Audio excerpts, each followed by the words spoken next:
नमस्कार दोस्तों, आपका फिर से स्वागत है हमारे चैनल पर। आशा करती हूँ कि आप सब ठीक और स्वस्थ होंगे। तो चलिए इसी के साथ बढ़ते हैं खबरों की ओर। जी हाँ दोस्तों, केंद्र सरकार अगस्त महीने से अनलॉक 3 लाने की कोशिशों में जुटी है। ऐसे में कई सवाल उठ रहे हैं कि इस अनलॉक में देश में किन किन चीजों पर छूट मिलेगी।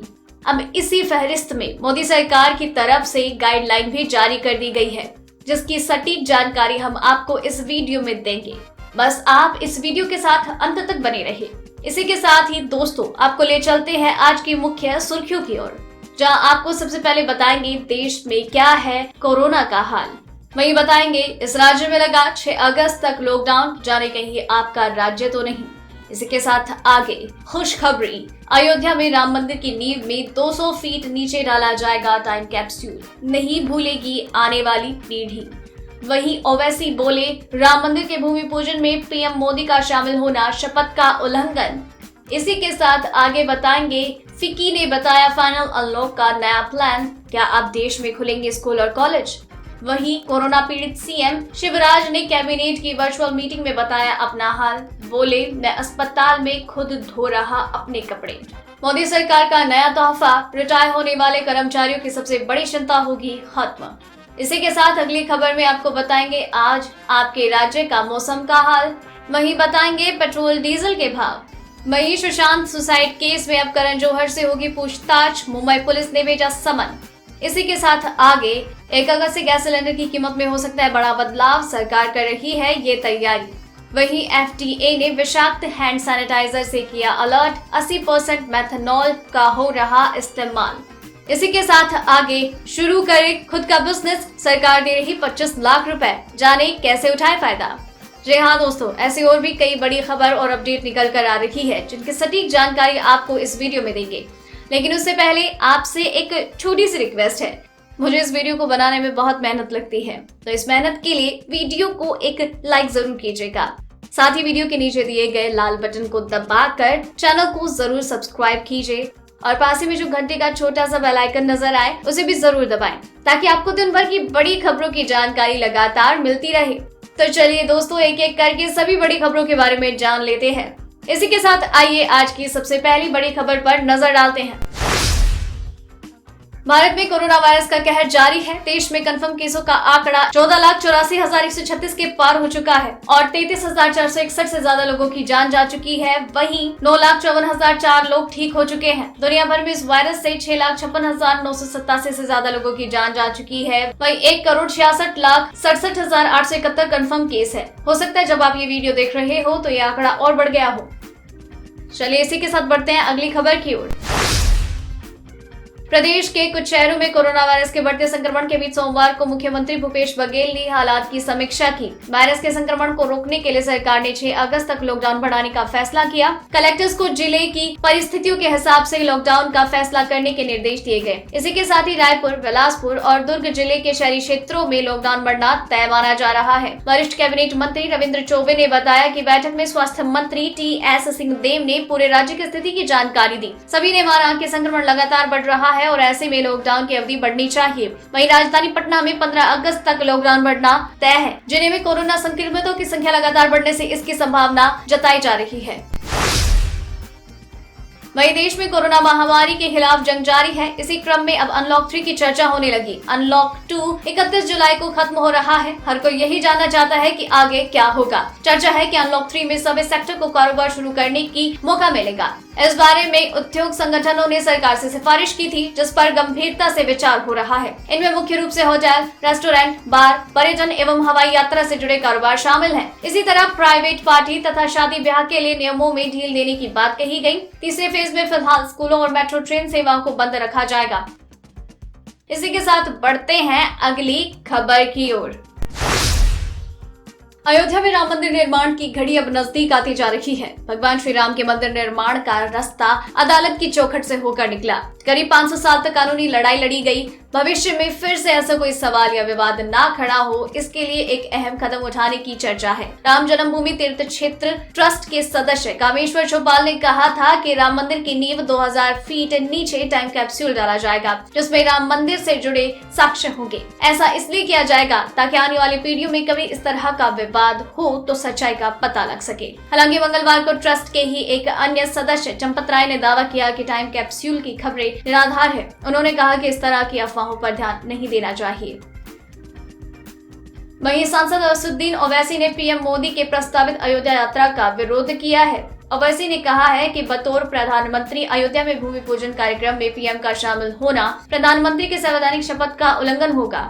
IMIM अध्यक्ष ओवैसी ने कहा कि धर्मनिरपेक्षता संविधान के बुनियादी ढांचे का हिस्सा है। प्रधानमंत्री नरेंद्र मोदी का 5 अगस्त को अयोध्या जाने का कार्यक्रम निर्धारित है। यहाँ पर वो राम मंदिर निर्माण के लिए भूमि पूजन कार्यक्रम में शामिल होंगे। श्री राम जन्मभूमि तीर्थ क्षेत्र ट्रस्ट ने इसके राम मंदिर आंदोलन से जुड़े कई लोगों को न्योता दिया है। सूत्रों के अनुसार कोरोना संक्रमण की वजह से अयोध्या में मेहमानों की संख्या 200 सीमित रखी गई है। मध्य प्रदेश के इतिहास में पहली बार मंगलवार को शिवराज कैबिनेट की वर्चुअल बैठक हुई। इसमें सीएम शिवराज सिंह चौहान ने कोरोना इलाज के दौरान अपने अनुभव बताए। कोविड-19 का इलाज करवा रहे सीएम शिवराज सिंह चौहान ने कहा, मैं पूरी तरह से स्वस्थ हूँ, लगातार काम करने का प्रयास कर रहा हूँ, अस्पताल में अपनी चाय खुद बना रहा हूँ और अपने कपड़े भी खुद धो रहा हूँ। कोरोना स्वावलंबन सिखाता है। कोरोना में बिल्कुल घबराने की जरूरत नहीं है। मेरे हाथ का फ्रैक्चर हुआ था और मुझे भी फिजियोथेरेपी की आवश्यकता होती थी, लेकिन अस्पताल में कपड़े धोने के दौरान हाथ का मूवमेंट लगातार हो रहा है, जिसके कारण हाथ में काफी आराम मिला है।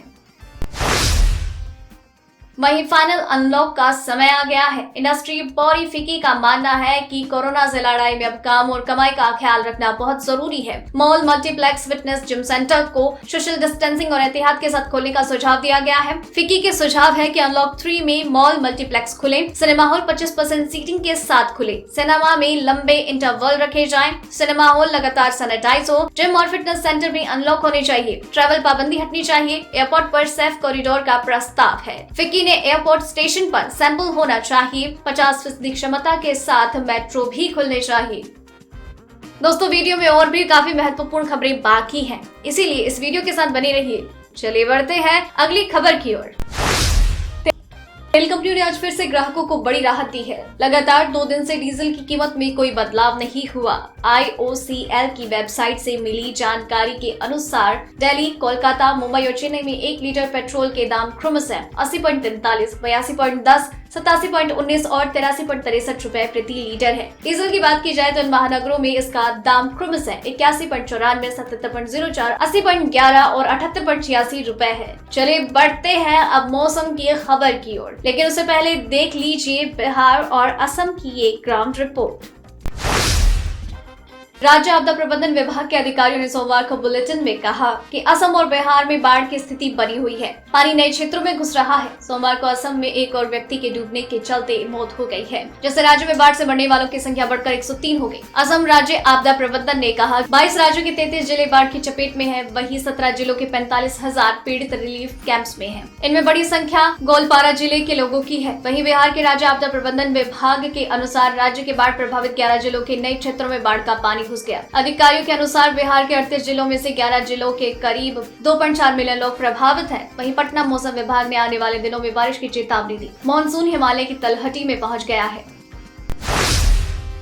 वहीं भारतीय मौसम विभाग ने दिल्ली में 29 और 30 जुलाई को भारी बारिश का अलर्ट जारी किया है। मौसम विभाग ने कहा कि राजधानी के निचले इलाकों और सड़क में पानी भर सकता है, इससे यातायात पर असर होगा। मौसम विभाग के अनुसार अरब सागर और बंगाल की खाड़ी से आने वाली हवाओं का असर पूरे हरियाणा, दिल्ली NCR, पश्चिम यूपी और उत्तर पूर्व राजस्थान तक दिखेगा। वहीं उत्तर प्रदेश में पिछले 24 घंटों के दौरान कुछ इलाकों में हल्की बारिश हुई। अब 48 घंटे में पूरे उत्तर प्रदेश में झमाझम बारिश के आसार हैं। उत्तर प्रदेश में पिछले 24 घंटों के दौरान कुछ इलाकों में हल्की बारिश हुई, लेकिन ज्यादातर हिस्सों में बारिश का इंतजार कर रहे लोगों को उमस भरी गर्मी का सामना करना पड़ा। लेकिन अब 48 घंटों में पूरे उत्तर प्रदेश में झमाझम बारिश के आसार हैं। चलिए बढ़ते हैं अगली खबर की ओर। सुशांत सिंह राजपूत मौत के मामले में जहां धर्मा प्रोडक्शन के CEO अपूर्व मेहता से पूछताछ की जा रही है, वहीं अब मुंबई पुलिस ने बॉलीवुड के निर्माता निर्देशक करण जौहर से भी पूछताछ करेगी। करण जौहर से पूछताछ के लिए पुलिस ने समन भेजा है। इसी हफ्ते भी करण जौहर से पूछताछ किए जाने की बात कही है। धर्मा प्रोडक्शन के CEO अपूर्व मेहता कल धर्मा प्रोडक्शन और सुशांत सिंह राजपूत के बीच ड्राई फिल्म को लेकर हुए कॉन्ट्रैक्ट की कॉपी लेकर पुलिस स्टेशन पहुंचे। याद दिला दें कि बीते दिनों जब पूर्व मैनेजर श्रुति मोदी से पूछताछ की गई थी, तो पूर्व जांच में ये बात सामने आई कि फिल्म ड्राइव को लेकर सुशांत और धर्मा प्रोडक्शन के बीच में अनबन हुई थी। इसी के साथ आगे भारत में उद्यमियों के रास्ते में आने वाली हर बाधाओं को दूर करने के उद्देश्य से केंद्र सरकार नई तरह की योजना चला रही है। इस योजना के तहत कोई भी खुद का बिजनेस शुरू कर सकता है। भारत सरकार और भारतीय लघु उद्योग विकास बैंक ने सूक्ष्म और लघु उद्यमों के लिए क्रेडिट गारंटी फंड ट्रस्ट की स्थापना की है। इस योजना के तहत प्लांट या मशीन आदि के लिए 25 लाख रुपए से लेकर 5 करोड़ रुपए तक का लोन ले सकते हैं। इस योजना के तहत माइक्रो एंटरप्राइजेस के लिए 25 लाख, छोटे उद्यमों के लिए 25 लाख से 1 करोड़, मध्यम उद्यम के लिए 5 करोड़ से 10 करोड़ तक दिया जाता है। वहीं सूक्ष्म उद्योग के लिए अधिकतम 10 लाख रुपए लोन दिया जाता है। छोटे उद्यम के लिए 10 लाख से 2 करोड़ और मध्यम उद्योग में 2 करोड़ से लेकर अधिकतम 5 करोड़ तक लोन दिया जाता है। वहीं अमेरिकी स्वास्थ्य अधिकारियों ने चेतावनी दी है कि बाहर से आयातित हैंड सैनिटाइजर ज्यादातर मेथनॉल की वजह से जहरीले हो सकते हैं। उन्होंने अमेरिकियों से अपील की है कि इस तरह के सैनिटाइजर से बचकर रहें। फूड एंड ड्रग एडमिनिस्ट्रेशन का कहना है कि उन्हें कई सारी रिपोर्ट मिली है जिसमें उपयोग करने वाले लोगों को चोट लगने की खबरें बढ़ रही है। इसमें अंधापन, हृदय की समस्याएं और मृत्यु हो सकती है। गौरतलब है कि एक सैनिटाइजर में जो कीटाणुओं को मारता है वो है एथिल अल्कोहल, जो पीने योग्य है, मगर कुछ मैक्सिकन कंपनियां इसे जहरीली मेथनॉल या लकड़ी शराब के साथ बदल रही है, जिसका उपयोग एंटी फ्रीजर में किया जाता है। इसी के साथ बढ़ते हैं अगली खबर की ओर।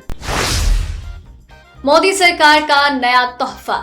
जी हाँ, सरकारी कर्मचारियों की सबसे बड़ी चिंता रिटायरमेंट के बाद पेंशन पाने की होती है। मोदी सरकार ने कोरोना वायरस महामारी के दौरान रिटायर हो रहे कर्मचारियों के लिए एक शानदार पहल की है। अब केंद्रीय कर्मचारियों को रिटायरमेंट के बाद बिना किसी भागदौड़ की पेंशन मिलनी शुरू हो जाएगी। केंद्रीय मंत्री जितेंद्र सिंह ने सोमवार को कहा कि कोविड-19 महामारी के दौरान रिटायर होने वाले केंद्रीय सरकार के कर्मचारियों को नियमित पेंशन भुगतान आदेश जारी होने और अन्य औपचारिकताएं पूरी होने तक अस्थायी पेंशन राशि मिलेगी। उन्होंने कहा कि महामारी और लॉकडाउन को देखते हुए यह निर्णय किया गया है। वहीं अगली खबर में आप देखेंगे सिलेंडर। जी हाँ, 1 अगस्त से एलपीजी सिलेंडर के दाम घट सकते हैं। इसे लेकर केंद्र सरकार के स्तर पर तैयारी चल रही है। तेल कंपनियों के वरीय अधिकारियों की माने ये संभावना है कि 1 अगस्त को रिवाइज होने वाली एलपीजी सिलेंडर के दाम घटेंगे और सब्सिडी सिलेंडर सस्ता हो सकता है। मिली जानकारी के अनुसार 10 से 20 रुपए तक एलपीजी सिलेंडर के दाम घट सकते हैं। 2 महीने तक महंगी होने के बाद अगर एलपीजी सस्ती होती है तो उपभोक्ताओं के खाते में सब्सिडी कम आ सकती है। वहीं आप इंडियन ऑयल के उपभोक्ता है तो आपके लिए अहम खबर है, अगले माह से सिलेंडर बुकिंग सिस्टम पूरी तरह से ऑनलाइन हो जाएगा। फिलहाल उपभोक्ताओं की सुविधाओं का ख्याल रखते हुए ऑनलाइन के साथ ऑफलाइन भी सुविधा दी गई है। दोस्तों, आज की खबरों में इतना ही। अगर आपको भी ये खबरें अपने मोबाइल पर हर दिन चाहिए तो इस वीडियो के नीचे दिए गए इस लाल बटन को दबाकर चैनल को सब्सक्राइब कर लीजिए और साथ ही साइड में दिए गए इस घंटी को भी दबाएं। और अगर आपने ये वीडियो पूरा देखा है तो अपना नाम नीचे कमेंट बॉक्स में जरूर लिखकर भेजिएगा। फिर मिलते हैं कल। जय हिंद, धन्यवाद।